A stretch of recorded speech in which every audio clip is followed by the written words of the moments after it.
And here we are. Welcome back to another episode of Talking Triathlon, where two blokes talk about triathlon. Normally, me and an Australian bloke, but he is in Europe somewhere at the moment. I've lost track of him. I keep asking him how Germany is, and he tells me he's somewhere else.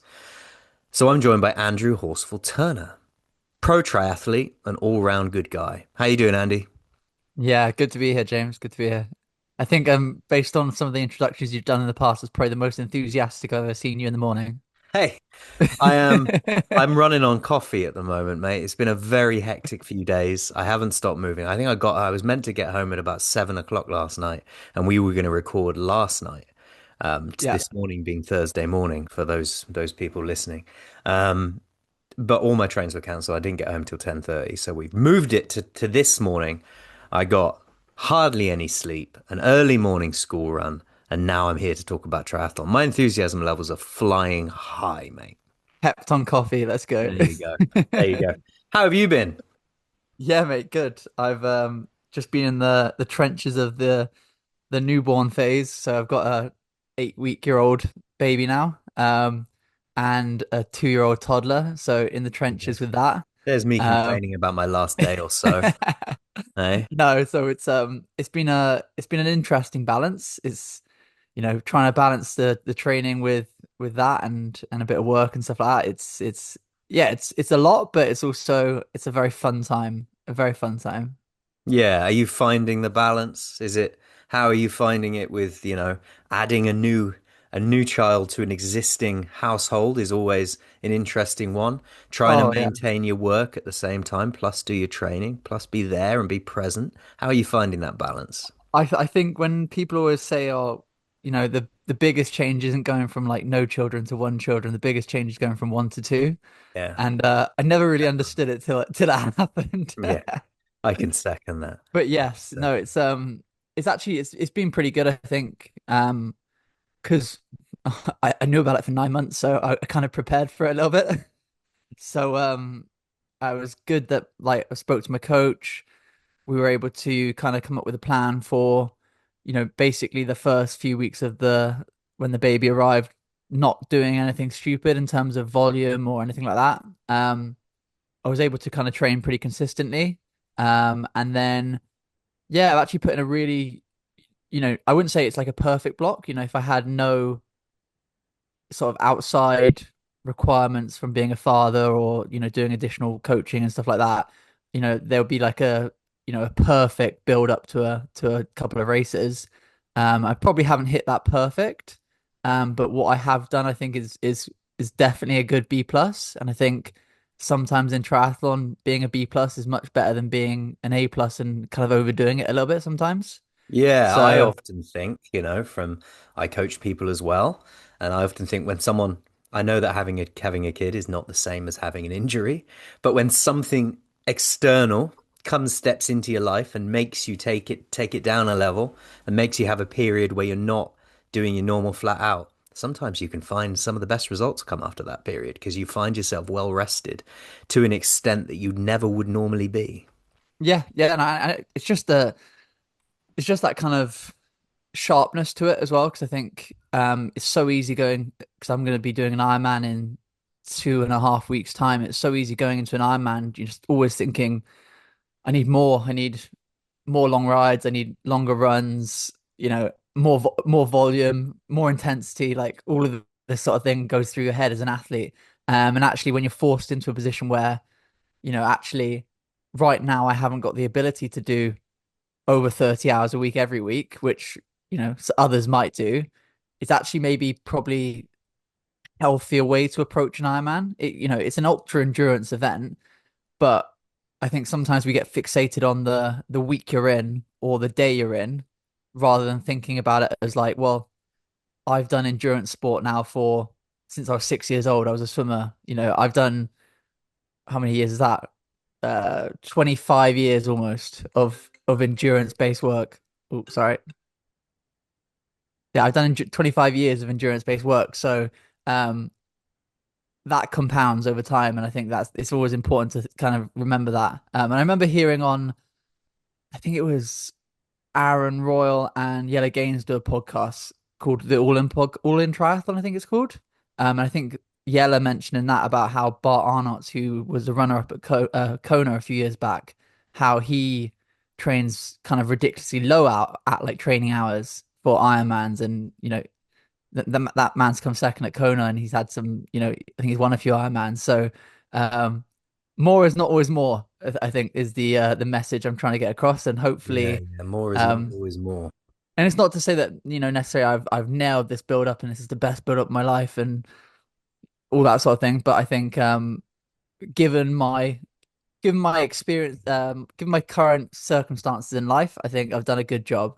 So Yeah, and don't underestimate the the effect that feeling might have on your mental state going into a race as well, and put you in a really relaxed kind of frame of mind, I think, where you're like, I've got a lot on at the moment.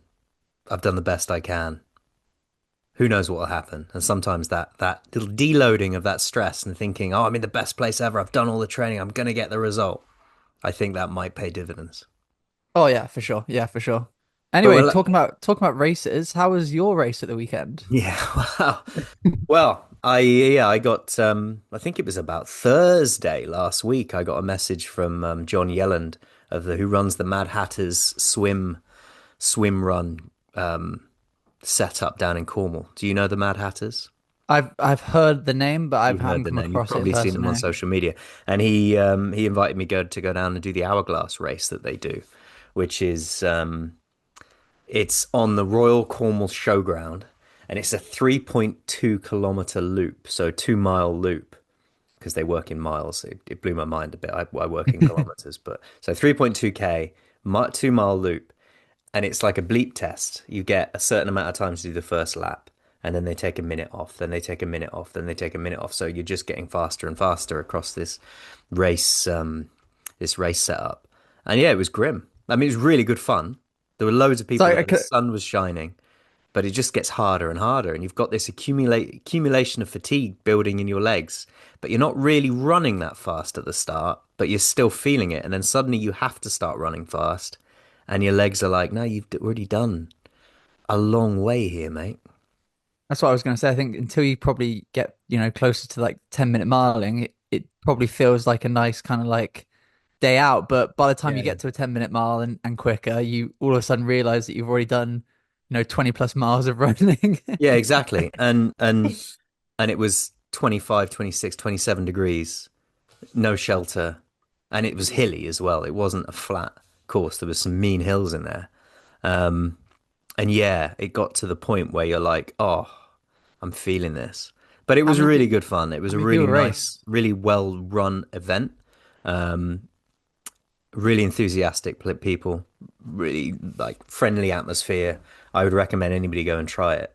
I think the winner did about 50, 60K, which is Blimey, just ridiculous. ridiculous. I managed to get 32K done, so about 20 miles, so 10 loops. And then I started. I got timed out on that last loop by about 3 seconds. But I wasn't that unhappy with that because I knew running towards that line that even if I crossed that line, You weren't starting I again. was immediately going to have to start again and have and do it a minute faster. So I knew it was. I was quite content with my. I went and stood in the sea because it was down in Cornwall. I went and stood in the sea for about an hour afterwards, just letting my legs relax. But yeah, it was good fun. It was good fun. How many people were racing it? Quite a few. Yeah, 65, 65 Nice. people. Yeah, yeah. The record on the men's side. This is just because I overheard somebody saying this. Is 35 miles, I think. I'm trying to do the math in my head. So what's that in kilometers? Because 17 minutes. 56 kilometers. And So so, he's, yeah, he's going down. He's going down to like five. Quick maths here is probably wrong. Going down to like 5:30, 6-minute miling at the end. yeah, yeah, yeah. I mean, there were some people there that looked like they could do that. Yeah, yeah, but it's doing it after, as you Yeah, said, after 30 I plus miles. I didn't look like I could do that and didn't turn out that I could. Isn't But sport great though? What a way to torture yeah, yourself at the yeah, yeah, weekend. exactly. Why not? Why not? 2 days notice, head down, do a race. Why not? But yeah, and it's just been a busy week since then. I mean, I'm doing a lot of training. I'm since I come off my medication, mate, I've dropped 5 kilograms. I'm leaning down. Leaning I'm loving out. it. I'm looking, anybody watching on YouTube, I'm probably looking a bit disheveled this morning. So I did intend to have a shave, but because of all the chaos and you wanted to go a bit early, I didn't quite get that in. So I'm not looking my best. I'm also rocking a bit of facial hair, which will come off in the next week. Most important question though, before we get into the meat of the episode, is where the fuck is my hat? Your hat, yeah, these I hats. mean, it's really nice. Anybody watching on YouTube, Andy's launched his own merch line now, There we the go. Andrew Horsfall-Turner hats. Is I do that t-shirt. They do is t-shirts that too. silhouette? Is that you? That is me. That is Yeah. me Did at you the get? finish of 70.3 Swansea last year. Oh, okay. Did you weren't like it wasn't a posed shot. You weren't No, getting no, no. That jumps was on. literally me coming across the line and Hugh Farrow. I'm going to butcher his name. Hugh, one of the Ironman photographers, local guy in Wales. He took a shot of me.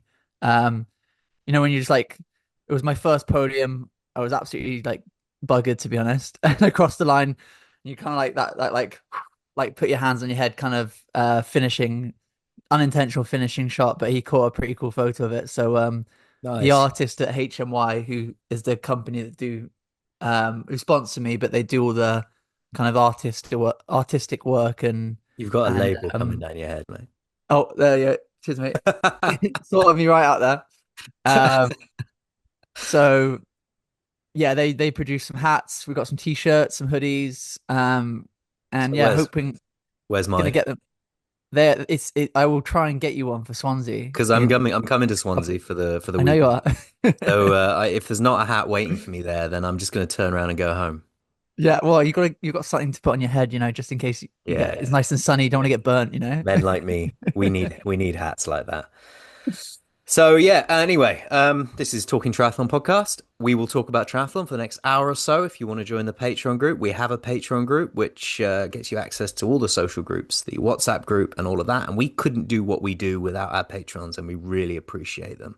We're also on Instagram at Talking Triathlon, and we're on Facebook as well, but we barely use Facebook because it's a hellscape full of twats. Um, and so, yeah, what do we want to talk about first? I think we should have a talk about Maya Kingma first, mate. Yes, you broke this news to me just a minute ago. Go for it. Yeah, yeah, you didn't know this, did you? But Maya Kingma has signed for EF Education Oatly, and she said she's been doing triathlon for quite a long time now. Moving to road cycling has always been on the back of her mind. I'd like to have more hills and changing dynamics. In road cycling, there are so many different types of races and tactics to play a much bigger role. Those are the parts of racing I really love. And she is going to go and ride the Giro d'Italia. That's so cool, isn't it? It is really It's cool. so cool. It is really cool. It's triathlon's loss in the short term. Yes. Who knows whether it's going to be a long term, complete change of sport. Now, if I was her and she finds success in road cycling, fuck off triathlon. There's a bit more money in that side of the world than there is in this. Well, And there's a minimum salary cap in there is cycling as indeed. well, so And it's what an it's a more excite sustainable career. more sustainable access to probably better sponsors, you know, um, She could be more really, exciting. really, really good as well. She could She be could really, really absolutely set the good. world alight. That's the thing. Because, she is an incredible bike rider. We've Yeah. seen her in triathlons demonstrate that. She's won WTCS.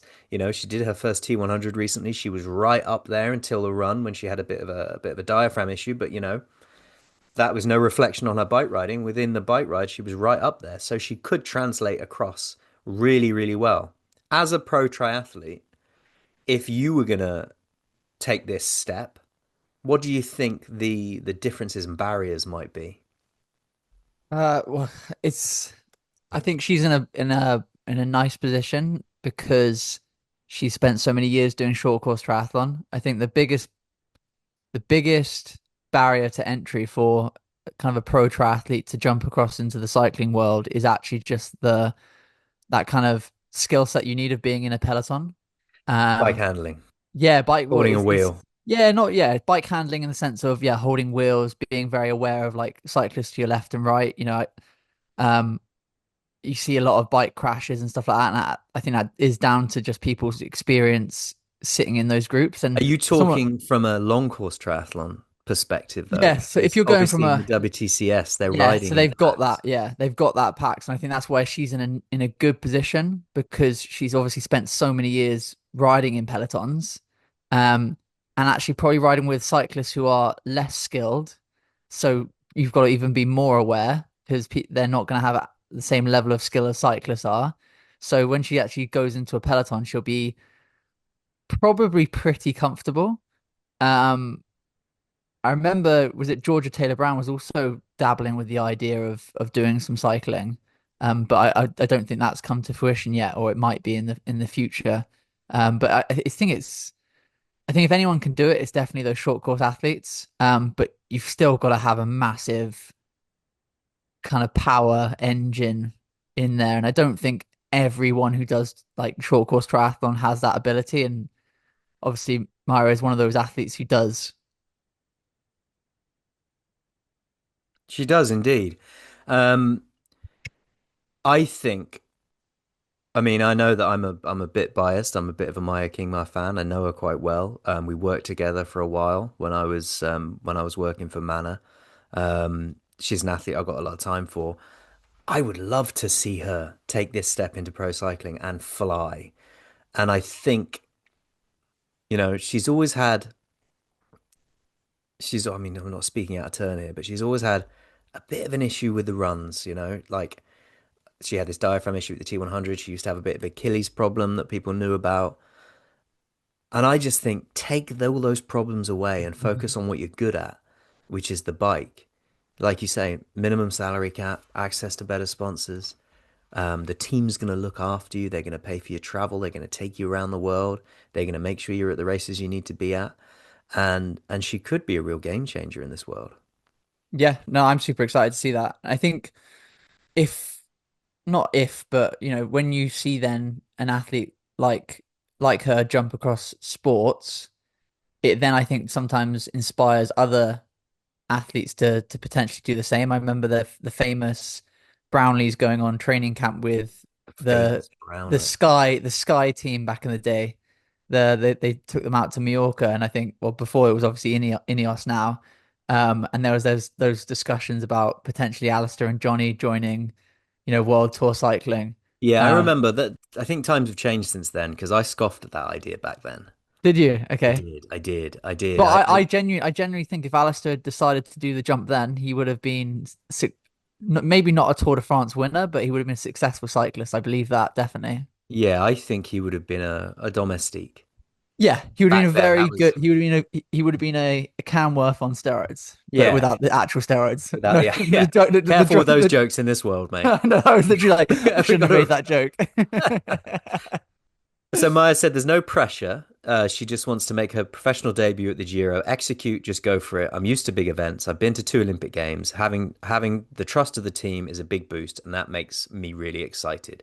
Now, I think that says something about a mindset a little bit, doesn't it? Because mere mortals like me, I know you're a pro athlete, but mere mortals like me, the sentence itself, there's no pressure. I'm just going to have a go at the Giro and go for it, doesn't make sense.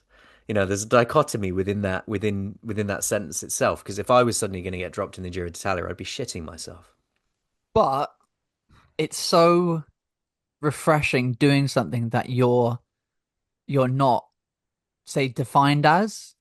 So I take a much like lower like standard of thing, but when I went and ran a half marathon, I'm doing a sport that's not my sport. Yes, it's something that I do as part of my sport, but there's no pressure because I go and I have a go, and if it goes really well, then great. If I go and I don't do great, it's like oh well, I'll go back and do triathlon. So you almost identify as a triathlete, and then she's identifying as a triathlete still, and she's saying, well, I'm going to go and have a go at this cycling thing. Yes, the stage is massive, but ultimately the cyclists aren't expecting her to do much. They're going to go, well, it's just this, this triathlete's just going to come and, ride around with us. They're not expecting much from her. So she can only really succeed in my eyes. So you're saying that Maya's going to win the Giro, eh? Oh God, what a story. That would be what probably the top story of the year, I think, over kind of anything. So the Tom, Ezra Thromp, the general manager, said, I invited her to attend our training camp in January. She immediately made a great impression on me, so I got a clear picture of who she is and what her mentality is and what she can bring to the team. We have a young squad. We have riders that can learn a lot about being a professional from an athlete like Maya, even though she comes from a different sport. Beyond that, I think this year will be a big adventure for both of us. Her level of fitness is super high, and I'm really curious what we can discover in each other. I'm here for it, mate. I'm here for it, and Sounds like she's going for the win, mate. yeah, I love women's cycling. I really do. I think the attacks are amazing. The dynamic of the racing is amazing. I think I find it a little less formulaic than men. I love men's cycling as well, but I find it a little less formulaic than the men's. Um, as it develops and as it grows, and things like this are gonna just help grow and develop that sport and bring new eyes to it. The more people we can get watching women's cycling, the better. Oh yeah, 100%. And hopefully it brings a whole new, fan base across, not that it's necessarily thousands and millions of people, but if people who are Maya supporters in triathlon are gonna tune in to watch and see how she gets on, aren't they? So, and even like, I wouldn't say that I am have been the biggest, fan of female cycling in the past, but I'm now super intrigued to watch it just Yeah, to yeah. kind of see how it all pans out. And I'm gonna get her to send me a signed jersey as well for my wall of cycling jerseys. That's so cool. Yeah, Because yeah. why not? Why not? Nice, nice. Should we have a chat about the T100? Yeah, yeah. The change of The locations change of locations. and dates as We've well, done isn't it? race summaries. Yeah. So Lake Las Vegas is not taking place. Um, the first event happened in October 2024, and the return had been scheduled for October 2026, and it was going to be the seventh of nine T100 races, but they've decided to postpone it after discussions with local stakeholders. Local stakeholders make nightmares. We've made a difficult decision to postpone Lake Las Vegas T100 Triathlon for 2025 and switch it to 2026, said Sam Renouf, PTO's CEO. Following a successful first year of the event in October 24, we saw a spectacular course take participants around Reflection Bay Golf Course in the Western Lake Las Vegas Resort and Spa, providing a challenging test for both our professional athlete, amateurs, and blah, blah, blah, blah, blah. However, following extensive conversations with our stakeholders over the past couple of weeks, we've agreed to give ourselves more time to work through the course changes and what will take the bike leg into Lake Mead National Recreation Area for the first time. We will offer all those amateur participants who already signed up a full event refund. Now, fair play, event refund, job done. But you'd be a little irked if you'd booked your travel and hotels and couldn't get refunds and all of that, eh? Yeah, yeah. Because it's It's not far away. If I was racing it, knowing the planner that I am, You would book flights, yeah, I'd have 100%. booked I'd have booked flights and Yeah. hotels. Now, the That hotel normally you can get a refund on because you use booking.com or something and it's easy just to refund it. But flights, I think less so, no? Yeah, less so, or you'd have to be paying another 100 quid to transfer the flight to somewhere else or whatever. But the thing that jumps out to me straight away was it's not necessarily just this event. I take you back to when we chatted about the moving the French Riviera Riviera date as well.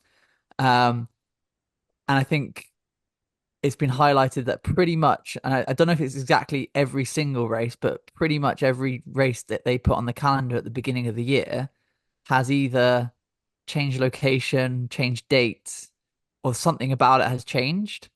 Um, and like, yes, we want to see. I personally, I want to see the T100 do well.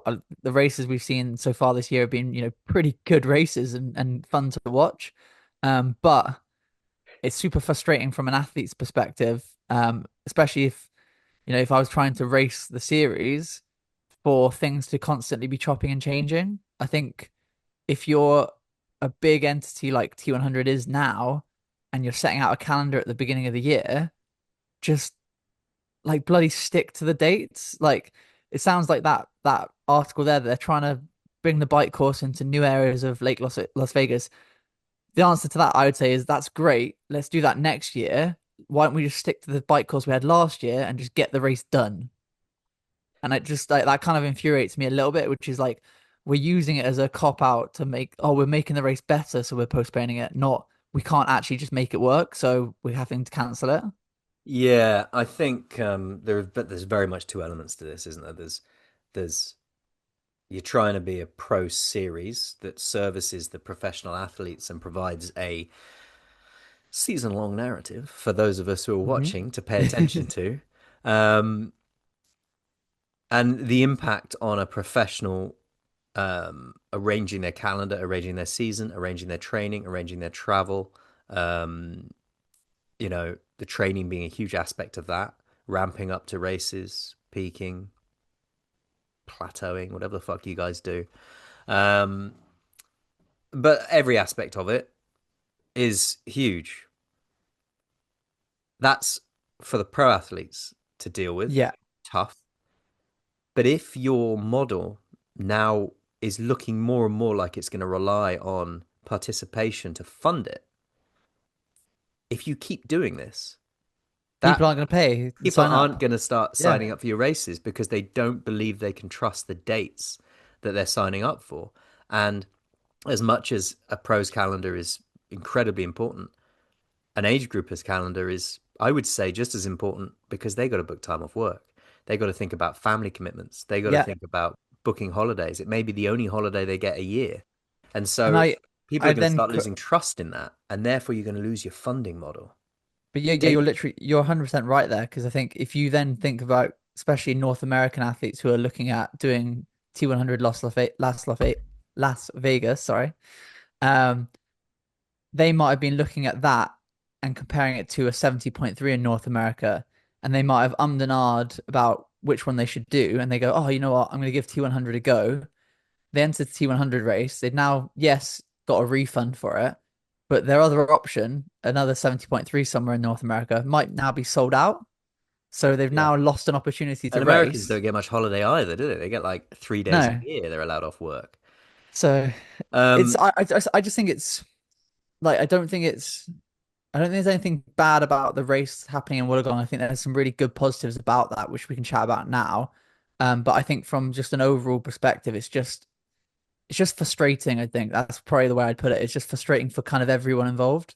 yeah, yeah. And I think, look, there's going to be lots of people who understand it's a changing dynamic and understand it's a changing landscape. And they're just going to go, okay, fine, I'm not doing that race. I got my refund. I'll move on to something else because you're a diehard triathlete and you understand that this this world is a bit strange.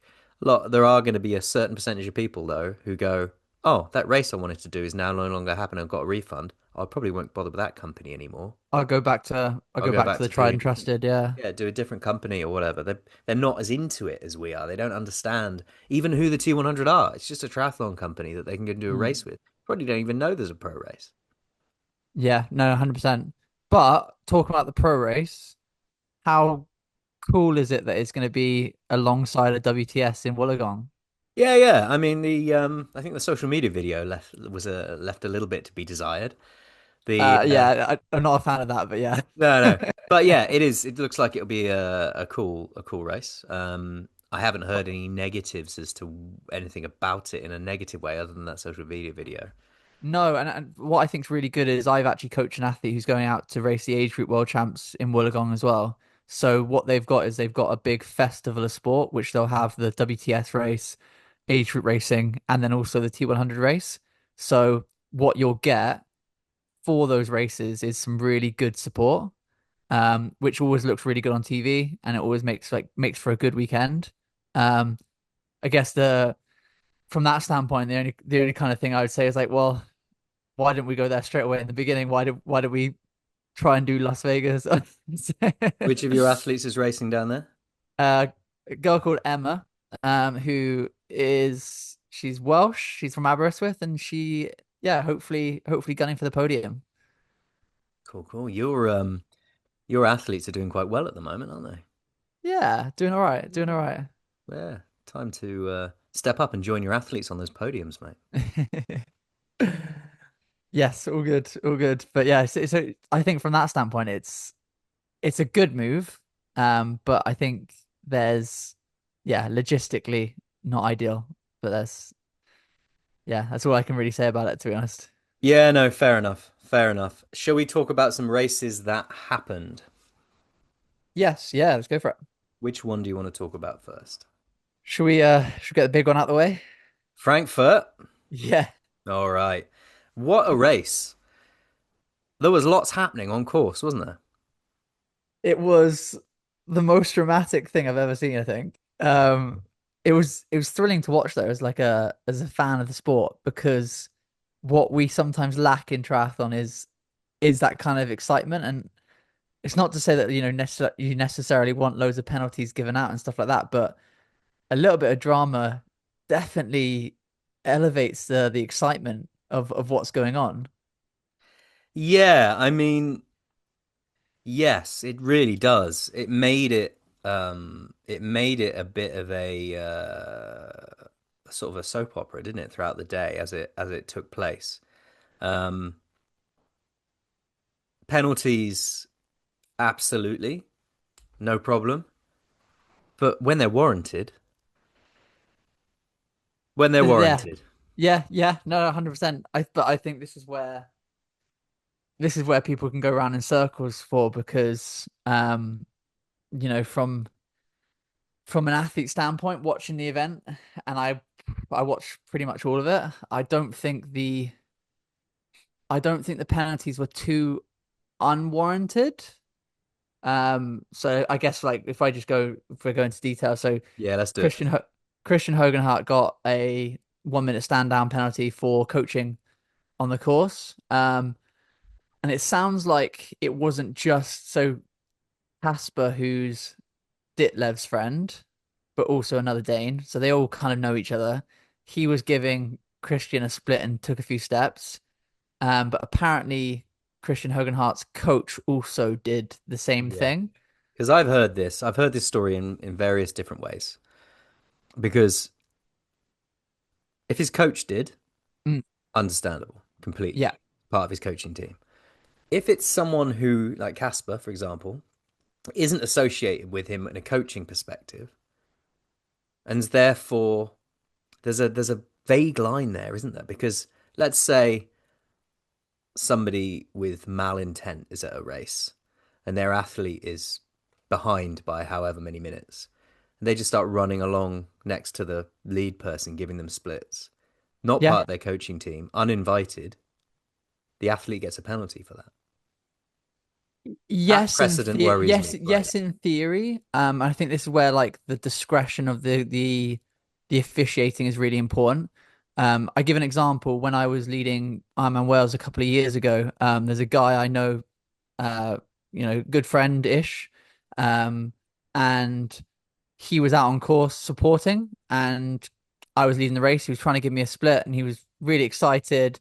And as I ran past him, he started to almost like jog next to me for 5 meters, trying to tell me the gap behind me and all this sort of thing. And as much of a dickhead I felt at the time to do it, I just turned to him and shouted at him, "Don't run with me." Because I knew that the rule is you can't have coaching if someone's running next to you. If he stood at the side of the road, gave me a split, cool, whatever. And I spoke to him afterwards, and he completely understood. But I feel like in that situation, an athlete can make it very clear that they don't want the coaching. So Yeah. if someone starts to jog next to you and try and give you splits, if you as an athlete actively say, "Stop walking, shut up," Yeah. So if you make the if you make official if can you make see it clear that the you're official can see that you as an athlete are intentionally trying to stop whoever it is, even if it's someone you don't know trying to get you a penalty. If you are intentionally trying to stop someone from giving you a split, stop them from running next to you, then as an official, I would see that and go, okay, the athlete really doesn't want that person to get them a penalty. And then it's on the official then to pull over and speak to the spectator, the coach, the whoever it is, and say, "Don't do that again."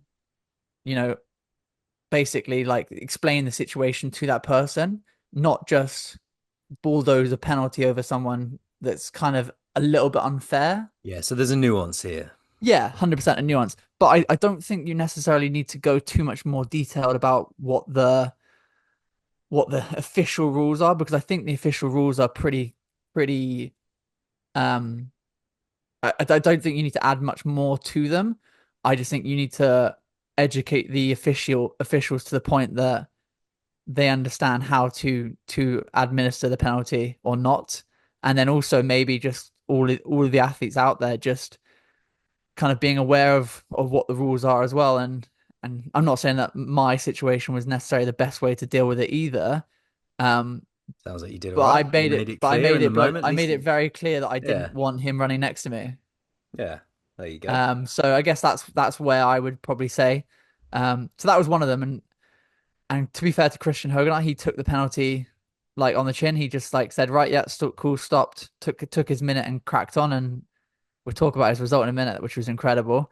Yeah. But then the other big one was Ditlev's littering. Yes. Um, and again, I don't think the penalty. I think the penalty was warranted. I think the way that the penalty was delivered to Magnus was incorrect. And then as a result, he then got disqualified, which again was then potentially incorrect. But at the same time, Magnus didn't follow an official's order. So then potentially he should have been disqualified in my eyes. Because in my eyes, if you don't listen to what an official is telling you, you are breaking, you're basically saying, I am above your rules. And therefore, you should get disqualified in my eyes. Yeah. So Ditlev received the penalty, Yeah. didn't serve it. But he didn't get so the problem with the delivery of the penalty is the official told him that he needed to stop because he dropped litter. So he said, you've got a penalty, you need to stop. But he didn't show him a yellow card at that point. No. But wasn't it also communicated to him that he could not stop and protest it? Or keep running and protest it? Sorry, I misunderstood. Uh So he he said, I think you can protest it at the end, but I think the official was then saying that when he had given Magnus the penalty to stop, he'd been like aggressive. So I think there was some sort of nuance around the tone of what Magnus has basically replied, being like what the F kind of thing. yeah, I Magnus think the said, "What the official then fuck are you took that. doing? You can't disqualify me." Yeah, and I think the official took that as aggressive behavior as well, which was like, well, get off the course, you're disqualified. Yeah, Magnus kept running. His disqualification was rescinded. Now I've had a chat with somebody who was in the inner circle, um, in the chat group at Yeah, that race, and apparently there was a lot of controversy. what the fuck is going on Yeah. conversation.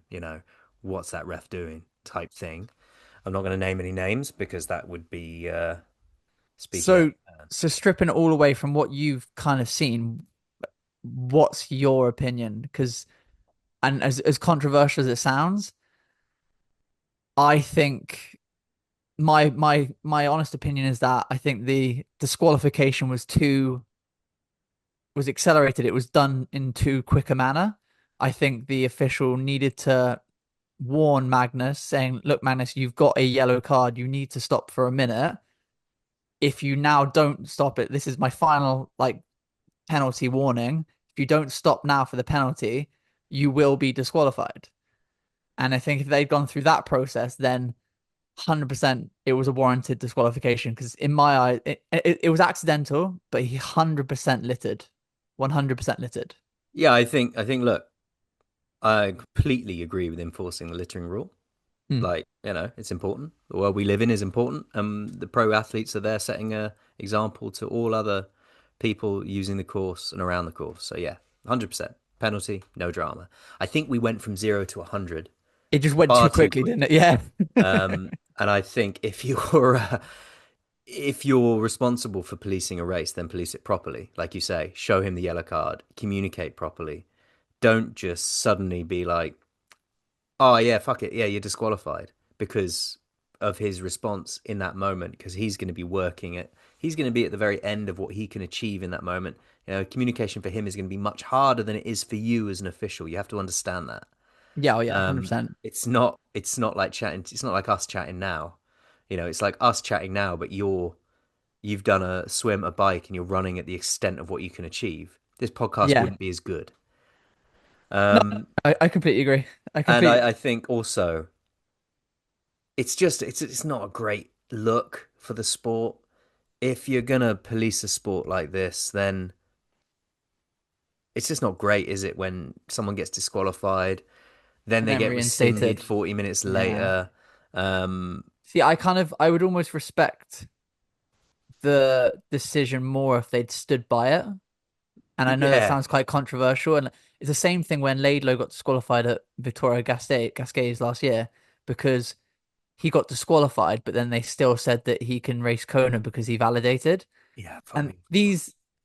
and I don't know if where my mindset is from these points, but I think I have got a little bit of air of like, well, Sam was a big name in the sport, world champion the previous year.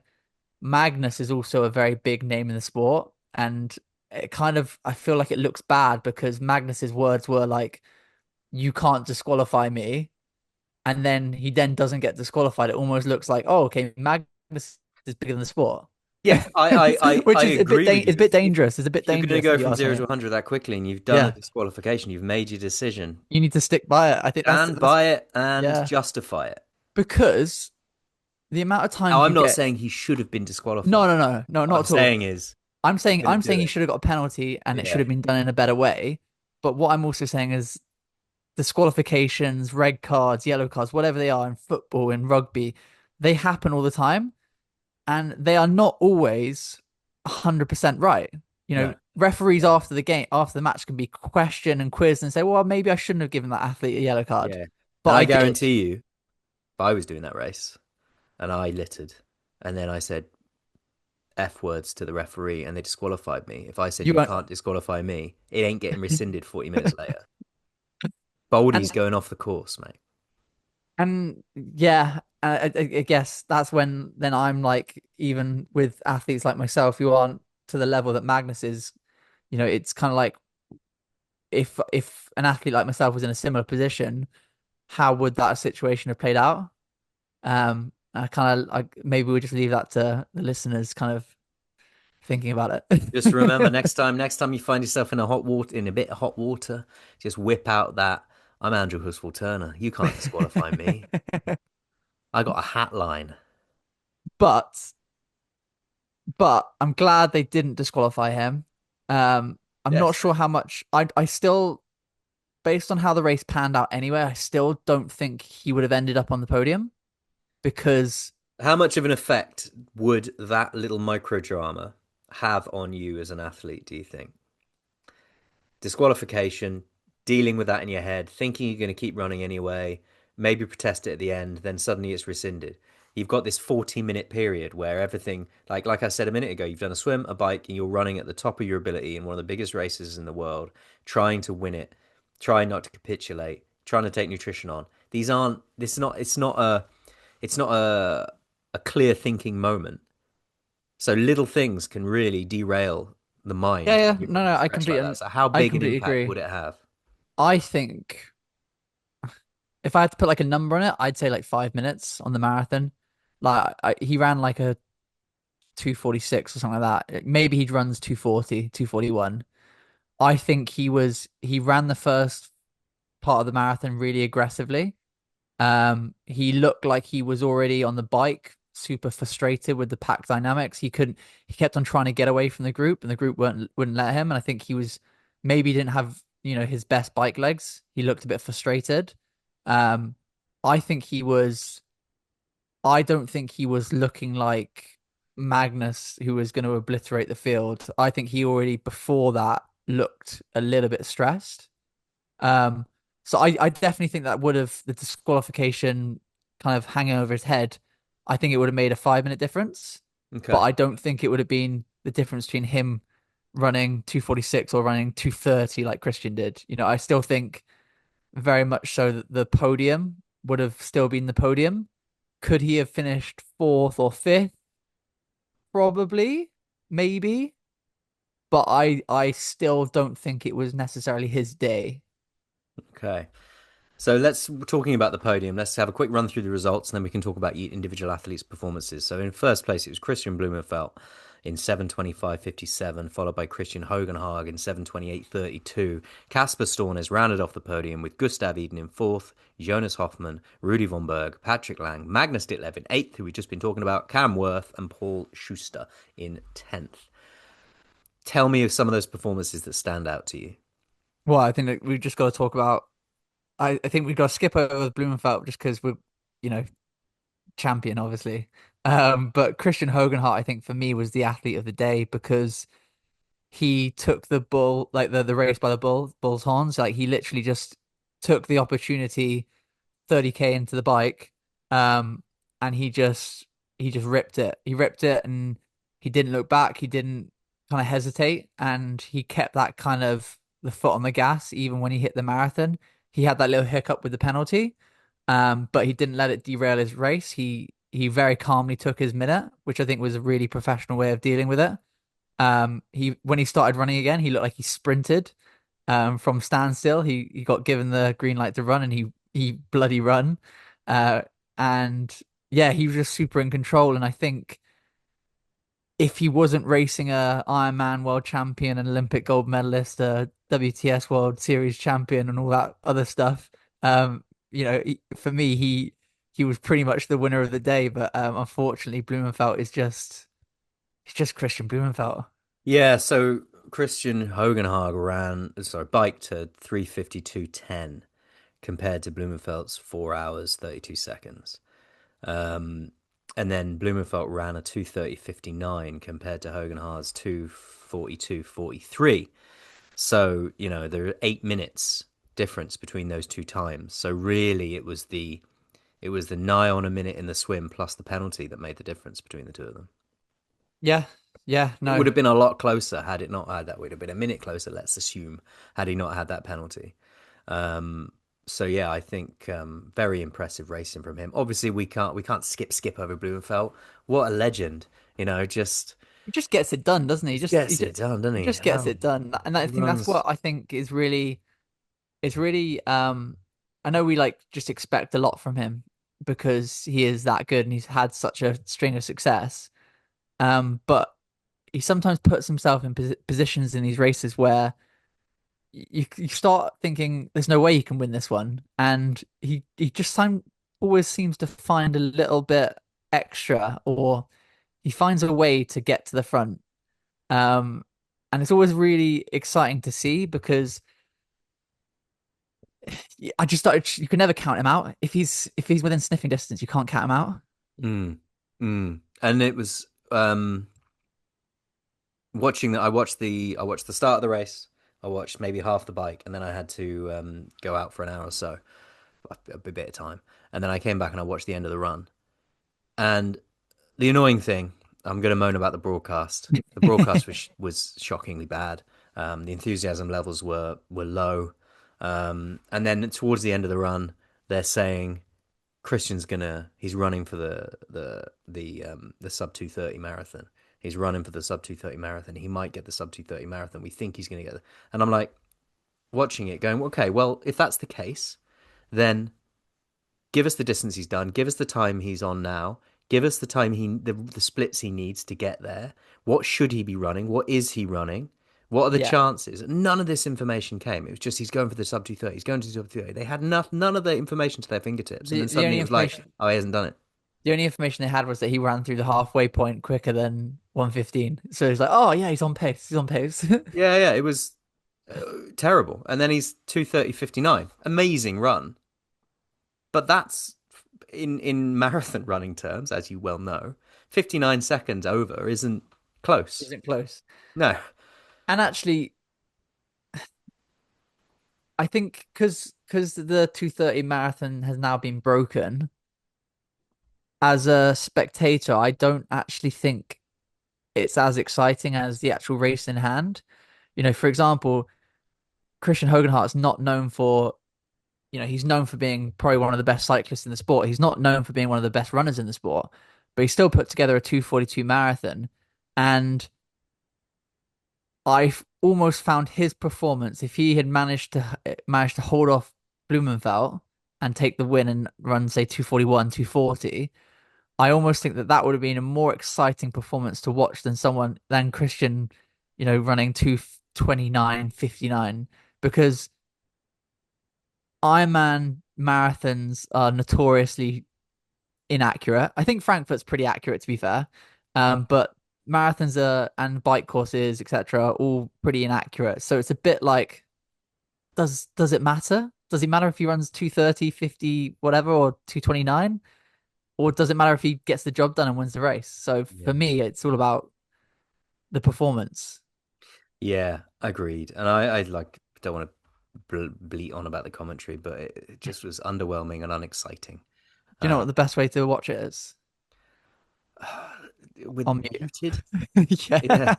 muted with some metal playing in the background. That would probably do it for me, especially when Yeah, you're watching no. Blummenfelt charge down the marathon. Casper Stornes did well in third. I thought it was really, really good and amazing signs to see Gustav Iden up in fourth place having a performance like that, from where Yeah. he's been.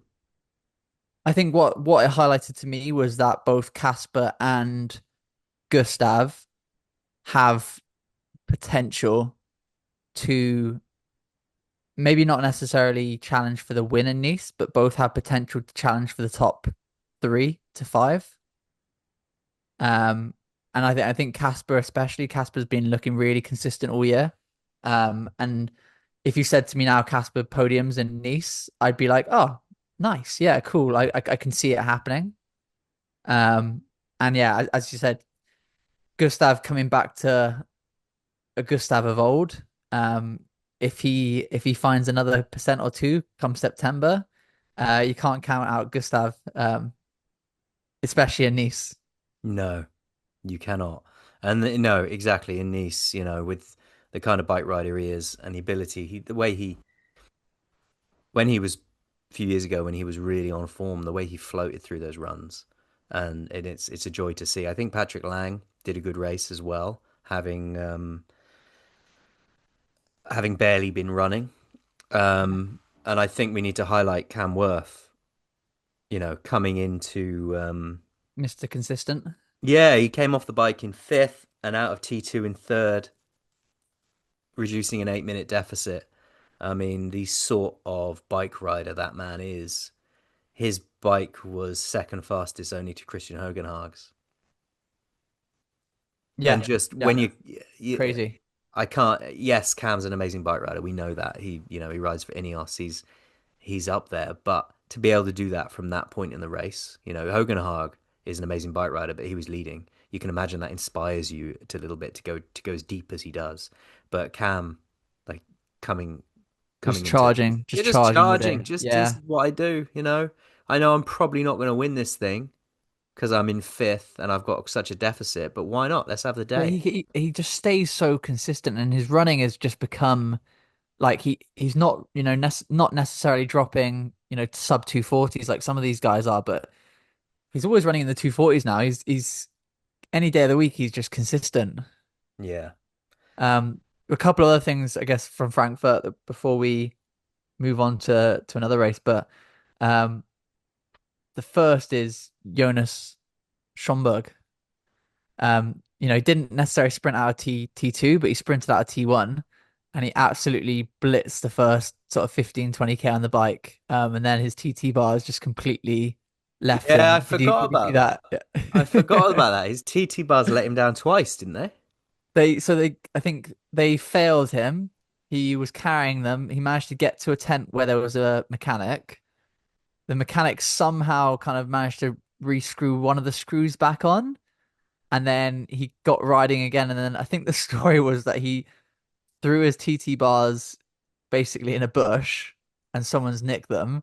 But then obviously the officials basically told him that he needed to stop, which I think was good officiating because Yeah, when you've got a bike that's falling apart, yeah, it's it's better. frustrating. Isn't it? Yeah. And But then he's now racing Roth this weekend, which is super exciting. what brand were his T-bar bars again? The fast ones, weren't they? Fast, I think they're the fast ones, but I'm not sure because everyone's obviously doing their own custom everything these days, and he had Yeah. such a high stack that I'm not sure if he had like a custom made bolt stack system that just failed him Yeah, yeah. potentially.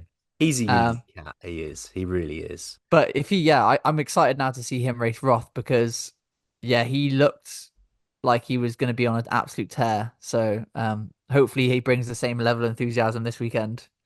Yeah, let's hope so. I mean, yeah, just I wonder if he'll ever calm down. You know what I mean? And have the race and have the best race he can rather than just herring into things.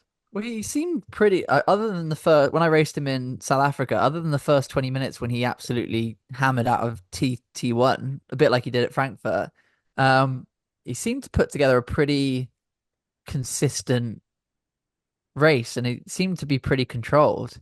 Um, but I think I think he's definitely got some potential in this long course stuff.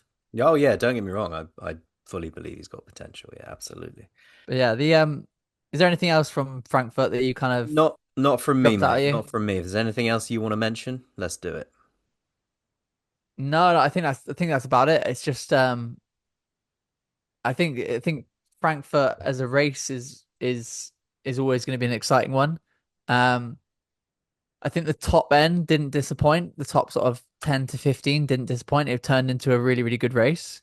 Um, but I think also it seemed like a small, I don't know, it was just there was only 30 male finishers, and I know there were some DNFs and stuff. But it kind of almost seemed like a smaller field than the year before. So I don't know exactly if that was intentional or if people almost didn't want to go to Frankfurt because because of who was turning up, because there were so many top athletes showing up. So yeah, it was just interesting to see, really. Um, Definitely a race that I want to go back to in the next couple of years, though, because it just looks epic. You better, mate. You better. Yeah. That's the race where you get to race people. Love it. Love it. Let's talk about Nice, shall we? Yes, let's do it. Did you watch Nice? No, because there was no live stream. Yeah, neither did I. I didn't watch it. Did you? I didn't know there was no live stream, but I watched the tracker. Did you you watch watched the the tracker? tracker. Good work. So in Nice on the women's side, Jess Learmoth won it. Fred ahead of Sandra Hun and Anna Sophia Pierre. On the men's side, Martin Van Riel won it ahead of Michael Bartolomidi and Jens Emil Sloth Nielsen in third. Um, cool race, man. I mean, I am a huge Jess Learmonth fan. I enjoyed watching what she did in Vancouver. I've enjoyed watching her progress up the T100, watching her improve, watching that calf injury disappear, and then obviously she's got a handle on that now because she's gone and won a 70.3. She banged it out, and I think like the big thing about this race was not necessarily the race itself, but it was the last opportunity for people to grab a slot for 70.3 worlds. So it was the last I think there might have been two male, two female slots.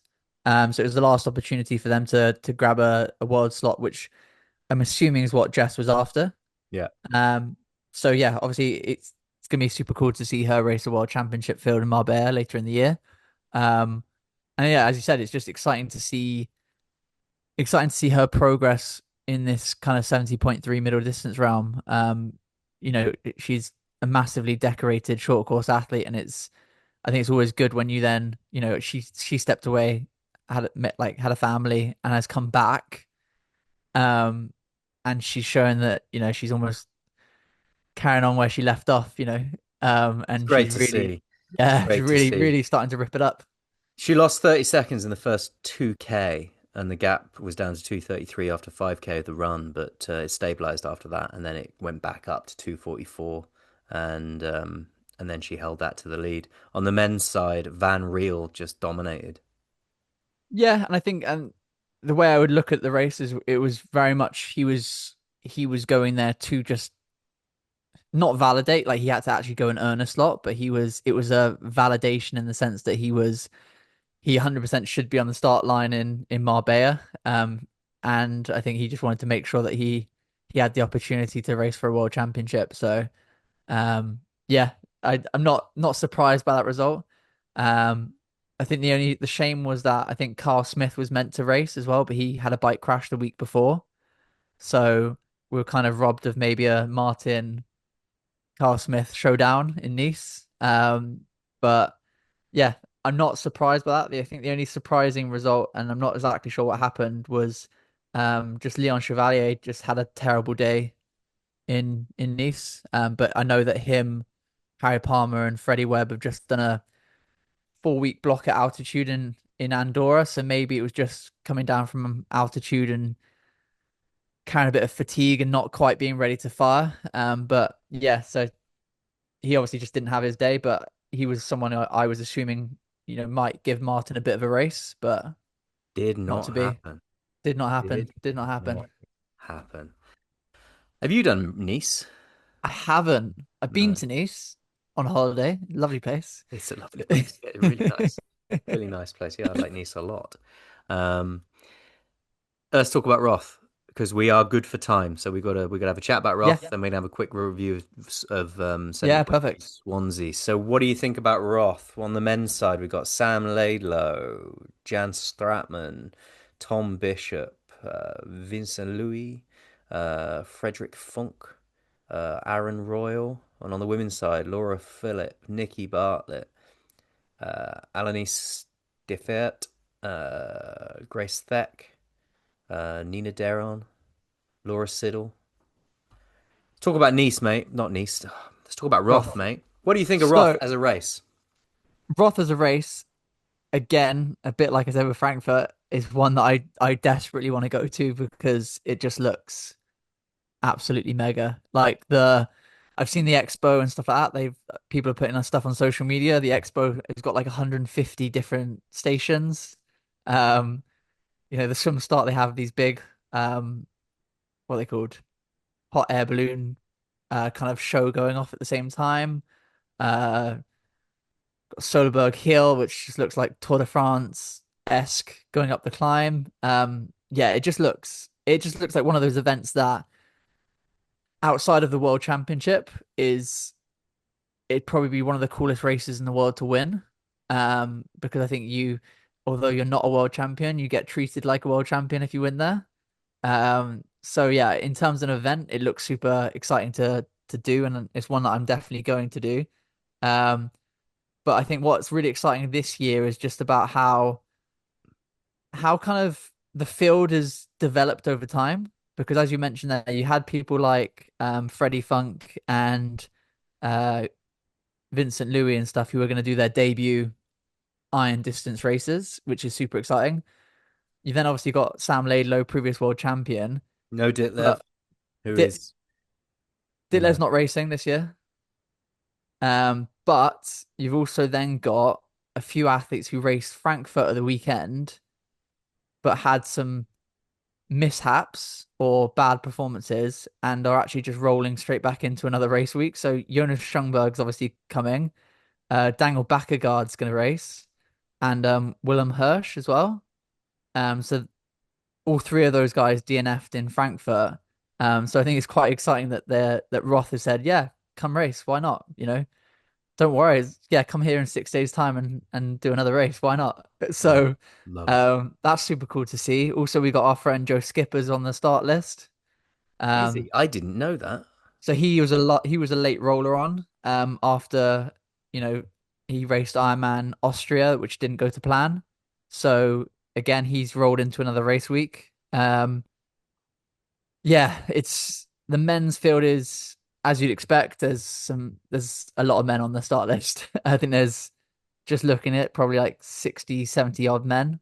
Um, the women's race is pretty exciting. You've got Laura Phillip off the back of her world record Ironman performance in Hamburg. And she's probably the clear favorite. I think that race is a little bit more clear cut. But then we've also got people like Nikki Bartlett, Grace Thek, Laura Siddell. Um, so there's some good quality athletes racing behind. But the men's field for me looks very open and competitive. I can see sort of 5 to 10 guys potentially challenging for the win. Um, whereas I think I see the women's race being more of a Laura Phillip show. Yeah, I tend to agree. I tend to agree. I mean, look, we might be mistaken, but yeah, I think Laura Phillip is probably going to go in and have a day here. Um, and well deserved as well. I mean, she's the form athlete. She's a remarkable triathlete. Yeah, there's a potential. I think there's a potential here that she goes even quicker than Hamburg. I think it's a small potential. Like I think it would take a lot for her to go even quicker again, within such a short proximity to Hamburg.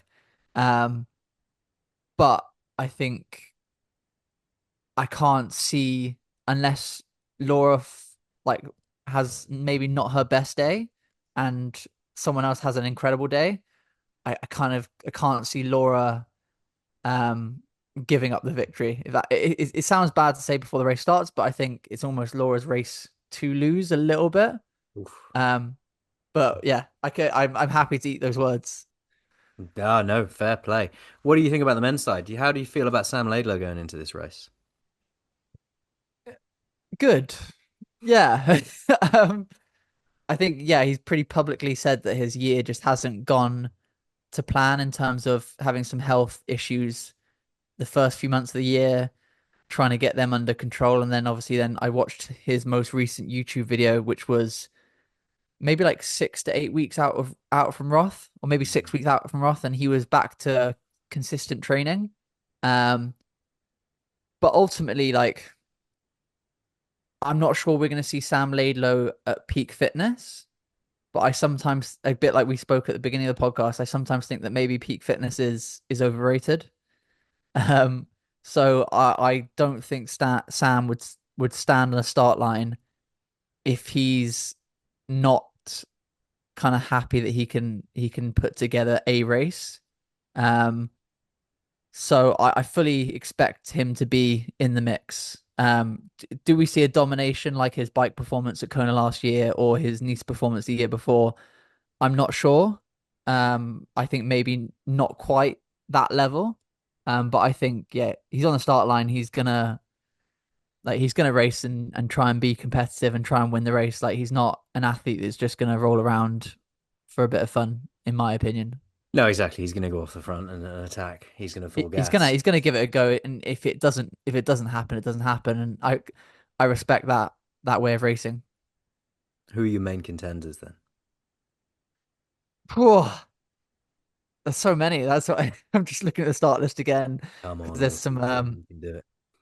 I guess there's some yeah. So I guess Schomburg's definitely. I think he's got potential for a podium. I'd love to see Bakkegaard as well on the podium. Um, I don't see I don't see Freddie Funk or Vincent Luis. I don't see them podiuming in their debut. Um, I kind of think that I would love to kind of see a podium which was like Jonas, Daniel Bakkegaard, Skipper, maybe Skipper rounding off the podium. Um, That would be a cool podium. That that would would be be a that would make me happy. it would be a very yeah a very happy podium I think Yeah. because I can there's some great athletes like Tom Bishop's obviously going to be in the mix. I just don't yeah it's difficult to because I genuinely think we can see the top 10 finish within 10 minutes of each other, and I think that would be pretty exciting to watch. And I think that's why it's difficult to necessarily put too many athletes above each other. But yeah, that would if my picks would be Jonas, Daniel, Skipper. What about you? That's your actual picks for the win. I'm picking it. That's me. I'm picking Jonas for the win. Bakkegaard second, Skipper third. Interesting. Interesting. You're picking Jonas Schomburg for the win. Just watch those sprints. Yeah. I mean, do you think he'll remember to tighten up his aero bars? He's got new ones, I think. Then I'm gonna pick Sam Laidlow for the win. Okay. I'm gonna have um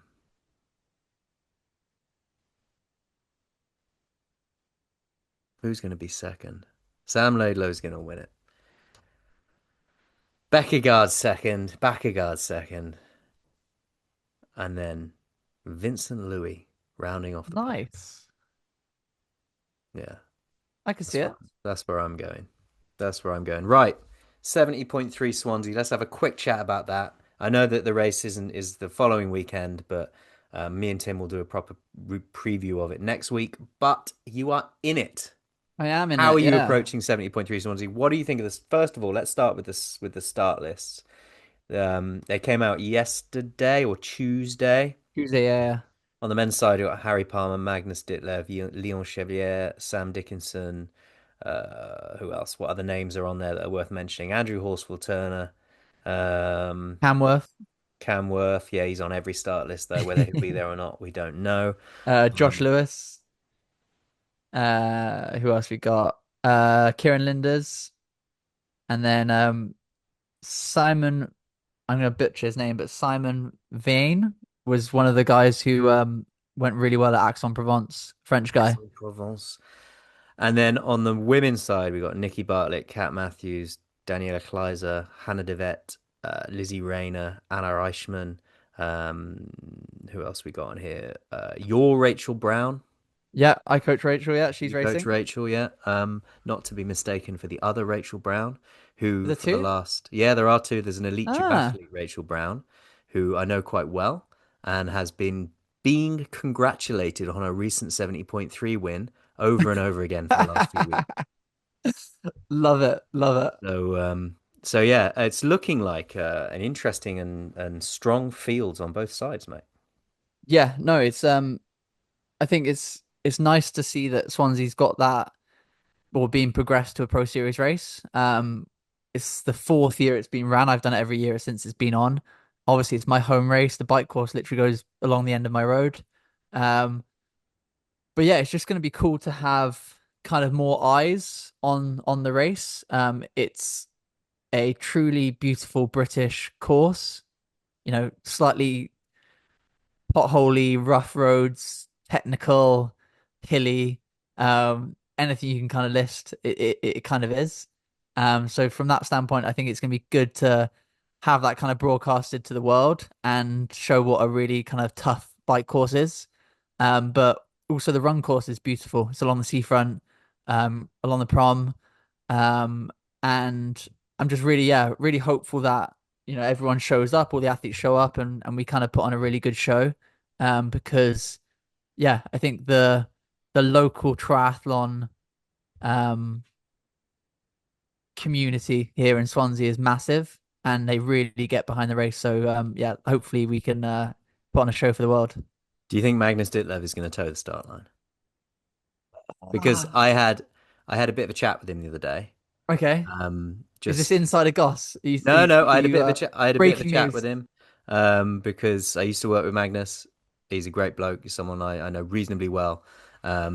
And we just chatted backwards and forwards. But he didn't answer my question of are you going to start? Are you going to be on start line 70.3 Swansea? You Not that just I would have shared that answer had he no, given no, it, no. but I it would just because didn't get an answer. he openly said that he would do it if it made sense for the Pro Series. So I guess it's number crunching based off his performance in Frankfurt, whether it's worthwhile for him to come or not. If it's worthwhile and he thinks he can pick up 2,500 points by taking the win, and that might be crucial for later in the season to finish second, third. I think at the moment Kristian Blummenfelt is very much in the driver's seat to win the series. But if Magnus thinks that picking up a 2,500 point score would be beneficial to his overall, he'll probably come. Um, if he takes the mindset of not going for the points and going all in for the Nice World Champs, he'll just go back into training camp, I Yeah, think. sack it off. Um, I so mean, yeah, look, he's an amazing bike rider, but does but he this know is the Gower Wales, like me? man. Does he know the Gower? Yeah. This is Wales, mate. Come on. Does he know um, potholes? Does he know weather? I mean, come on. He doesn't. He just rip him apart, mate. I Go old think school on him. I think that's the beauty. That is the really cool thing about the dynamic of the race here in Swansea is that This is my manner, son. you, yeah, being here, riding the course, God knows how many times, it is a massive advantage. I remember banging on about what an advantage it was the first year the course we had the race here in Swansea. and I ended up in a ditch. I managed to overcook a corner and absolutely screwed it. So I don't want to get too confident about knowing the course. But it is a massive advantage, knowing where the rough patches of road are, knowing how to ride the rollers. It's not to say that, Magnus, for example, with his power on the bike, he's always going to be a factor. But I think British ability on British roads kind of equals the playing field a little bit, which is exciting for me. Levels the play. Levels, yeah, Yeah. because a flat road, both me and Magnus in TT position pushing power, Magnus is going to ride away. Yeah, He's He is he's but a he's speck to you. he is yeah he is an absolute machine. Yeah. But round the hills around here, I start to feel like it swings in my favor ever so slightly. So it is Plus the exciting. local support. Yeah, Ollie Turner's also on the start list. One of the OGs from Super League back in the day. yeah, from he's Jersey, isn't he? He is Jersey. Jersey. Yeah, that's the boy. He's got he He's got going to be camping in a car park, so I'm going to go and join him on the Saturday night and sleep in my car. nice. Nice. But yeah, to be fair, it's gonna be a good race. It's a Pro Series race. It's one of the first qualifying for next year's World Championships as well. So whoever gets on the podium, I think it's top two maybe, will bank an early slot for next year's World Championship.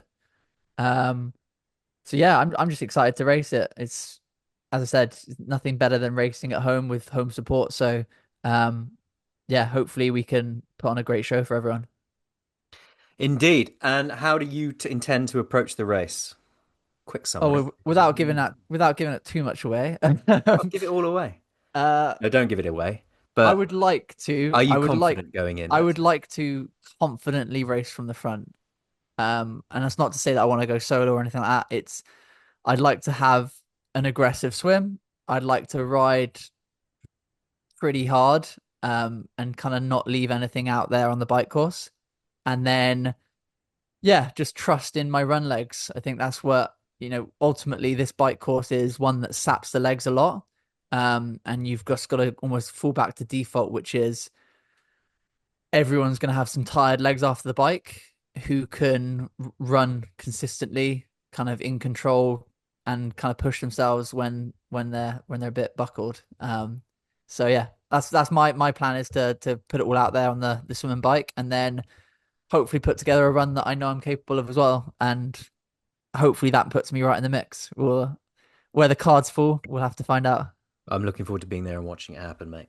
Yeah, And for wearing sure. the Andrew Horsfall-Turner hat around I'll try and the get you a t-shirt too. get me a t-shirt. Go on, go on. Stylish motherfucker like me. I need all the help I can get. And that's about it from us, isn't it? Yeah, that's a good little bit of chatting. Cool, man. All right, well, thanks for listening to Talking Triathlon. If you want to support the show, jump on at patreon.com/talking triathlon. If you want to follow Tim, he's at T414 on Instagram. If you want to follow Andy, he's at Andrew underscore H underscore T. Cool. If you want to follow me, I'm at bale.james85 on Instagram. We are on Instagram as at Talking Triathlon. You can join the social group, the Patreon group, and get you access to the WhatsApp and all of that, and all the conversations and all the chats. And um, we will look forward to seeing you on there. If you've got any comments or you want to respond and you're not part of the Patreon group, then add a comment on YouTube. Follow Andrew Horsfall-Turner. He's a legend and he's going to have a really good race in 70.3 Swansea. Cheers for that, James. And yeah, see you guys soon. Cheerio.